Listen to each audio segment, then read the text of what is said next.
வணக்கம் ஃப்ரெண்ட்ஸ். நிறைய வேலை செய்வதன் மூலம் ஏற்படும் மன அழுத்தம் சரியாக எடுக்க வேண்டிய மலர் மருந்து காம்பினேஷன் என்னென்ன, அதனுடைய பயன்கள் என்னென்னு சொல்லிட்டு பார்க்கலாம் வாங்க.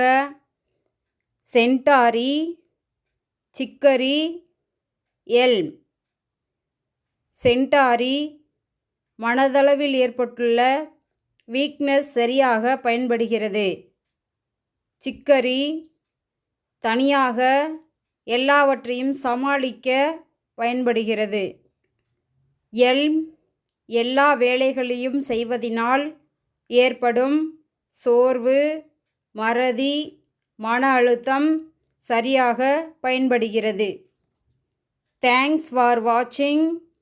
இந்த வீடியோ பிடிச்சிருந்தா சப்ஸ்கிரைப் பண்ணிடுங்க, லைக் பண்ணி ஷேர் பண்ணிடுங்க. மலர் மருந்தை பற்றிய சந்தேகங்கள் இருந்தால் கமெண்ட் பண்ணுங்க. முந்தைய வீடியோக்கள் பார்க்கணுன்னா டிஸ்கிரிப்ஷனில் பிளேலிஸ்ட் லிங்க் கொடுத்துருக்கேன், செக் பண்ணி பார்த்துக்கங்க.